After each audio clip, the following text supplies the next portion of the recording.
Welcome to the channel. I'm Tony the Technician, and today we're going to be looking at the Kizer Seagull. And I've had this knife for about 4 or 5 months, and I've carried it for a little over a month. I really like this knife. I knew I was going to like it because of all of its features and its pricing, but once I got it, this became one of my favorite knives. So we'll be going over the specs, features, pricing of the Kizer Seagull. If you guys are new to the channel, I just started doing knife reviews not too long ago, and my primary focus is on knives between $30 and $120.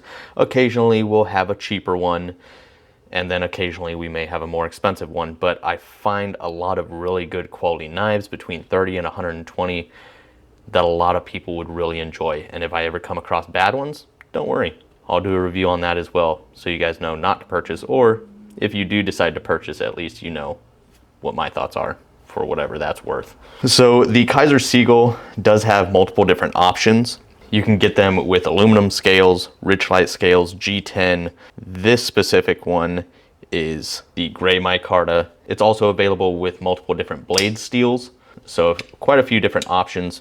This one specifically, the gray micarta, I really like the texture and feeling of this micarta, and it looks really good too.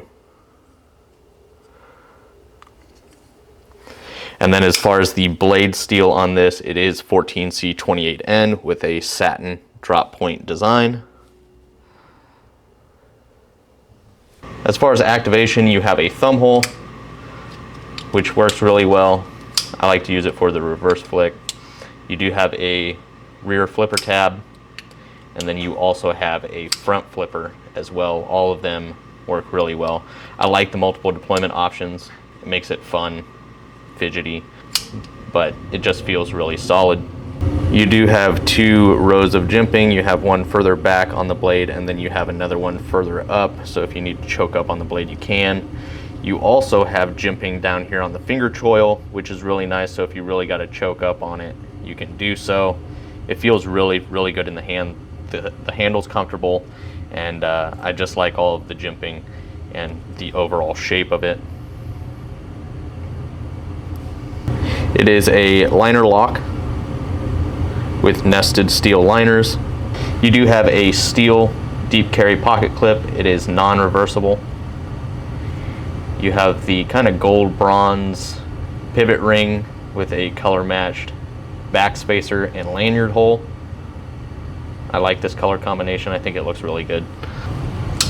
As far as the blade length, you're looking at 2.94 inches of that 14C28N. The total length is 7 inches, and it comes in at 3 ounces. As far as out of the box, keep in mind that I also have used this for a month, so this isn't straight out of the box. But it cuts nicely. I haven't sharpened it or anything like that, so if anything, it can be improved upon, but still really impressive, especially for using it about a month and a half. And so the pricing on this, it is going to vary depending on which version you get. This one specifically, I believe, is $69, not on sale. You can catch Kizer knives on sale or get coupons and discounts for them pretty often, so you can always get a decent deal on them. I think it's well worth it at that price. I really like this knife. So they do go up to $80.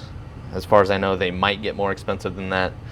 But they also have the G10 version, and that one's around like $45. So if you're not looking, it is a different blade steel. I believe it's AEBL blade steel and a G10 scale, but that one's at $45, which is a pretty dang good deal as well. But that is the Kizer Seagull. If there's any other information that you guys would like to know that maybe I forgot to mention, please let me know down in the comments. But if you guys enjoyed, please make sure to smash that thumbs up. And if you guys haven't subscribed, make sure to subscribe. I'll see you guys next time.